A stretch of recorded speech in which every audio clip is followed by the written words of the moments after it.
പുരോഹിതന്മാരുടെ മുന്നിൽ അവരുടെ ജീവിതത്തിൽ, സ്വഭാവത്തിൽ, അവരുടെ പെരുമാറ്റത്തിൽ വന്ന മാറ്റങ്ങളെ കുറിച്ച് ഇവിടെ ഭരണാധികാരിയായിരുന്ന സാമൂതിരിയും അവരുടെ ഭരണീയരും നേതാക്കളും എല്ലാം സംശയത്തോട് ചോദിക്കുന്നു, എന്തോ മാറ്റം.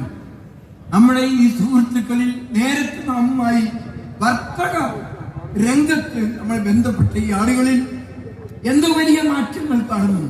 എന്താണ് അതിന് കാരണം? അവർ അന്വേഷിക്കുന്നു, ഉത്തരം പറയുന്നു, ഞങ്ങളിൽ ഒരു പ്രവാചകൻ വന്നിട്ടുണ്ട്.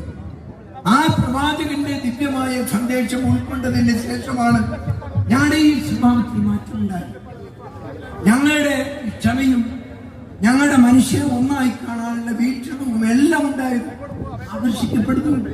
ചുരുങ്ങിയ കാലം കൊണ്ട് ഇവിടുത്തെ ഭരണാധികാരികളുടെ സാമൂതിരി രാജാവിന്റെ കുടുംബത്തിൽ നിന്ന് അവർക്ക് വിവാഹം ചെയ്തു കൊടുക്കുന്നു. ഇവിടെ ആരും വിദേശികളല്ല, വിദേശത്ത് നിന്ന് വന്ന ആരും ഇവിടെയില്ല, എല്ലാം ഇവിടെയുള്ളവരാണ്. കച്ചവട ആവശ്യത്തിന് വേണ്ടി വന്നവർ തിരിച്ചുപോയി. ഇവിടെ ജനിച്ചു വളർന്നവർ, അവർ വിവിധ മതങ്ങളുണ്ട്, വിവിധ ആദർശങ്ങളുണ്ട്, കാഴ്ചപ്പാടുകളുണ്ട്. ലോകത്തെ ഇത്ര സുന്ദരമായി ഐക്യത്തോടെ ലോകത്ത് മനുഷ്യൻ ജീവിച്ച ഒരു പ്രദേശം കാണാൻ കഴിയില്ല. അത്ര മനോഹരമാണ്. ആയിരക്കണക്കിന് വർഷങ്ങളുടെ അല്ലെങ്കിൽ ആധുനിക ചരിത്രത്തിന്റെ 5000 വർഷത്തെ ചരിത്രം പരിശോധിച്ച് നോക്കിയാൽ എല്ലാ നന്മയും ഉൾക്കൊള്ളുന്ന ചരിത്രമാണ് നമ്മുടെ നാട്ടിന്റെ ചരിത്രം. എല്ലാ തിന്മയെക്കെതിരിലും സമരം ചെയ്ത ചരിത്രമാണുള്ളത്. അതിവിടെ മതദർശനങ്ങളുടെ വ്യത്യാസമല്ല, ഈ ഒരു പവിത്രമായ മണ്ണിൽ ജനിച്ചു വീഴുന്ന ആളുകളുടെ വിശാലമായ മനസ്സാണ്. അന്ന് മുതൽ ഇന്ന് വരെ ഏറ്റവും ചില അപശബ്ദങ്ങൾ ഉണ്ടാകും, ചില വ്യതിചലനങ്ങൾ ഉണ്ടാകാം.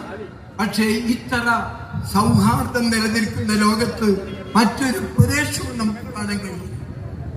എല്ലാം പൂർണ്ണമായ സ്വാതന്ത്ര്യം ഉൾക്കൊണ്ടുകൊണ്ട് അതിനുവേണ്ടിയാണ് നാം ഇവിടെ എന്ത് പ്രബോധനവും എന്ത് മതപ്രവർത്തനവും ഒക്കെ നടത്തുന്നത്.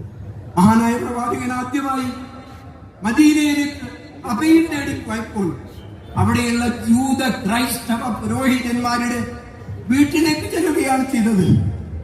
അവരുമായി സന്ധി ഉണ്ടാക്കുകയാണ് ചെയ്തത്. അഭിപ്രായ സ്വാതന്ത്ര്യത്തിന് വേണ്ടിയുള്ള അംഗീകാരം തേടുകയാണ് ചെയ്തത്. അതാണ് നമ്മുടെ മാതൃക. ആ മാതൃക വെച്ച് പുലർത്തിക്കൊണ്ട് വളരെ ചുരുങ്ങിയ കാലഘട്ടം കൊണ്ട് ഇസ്ലാമിക ദർശനം ഇവിടെ നമ്മുടെ സഹോദരന്മാർ, നമ്മുടെ സഹോദരിമാർ, ഈ നാട്ടിലുള്ള കേരള മക്കൾ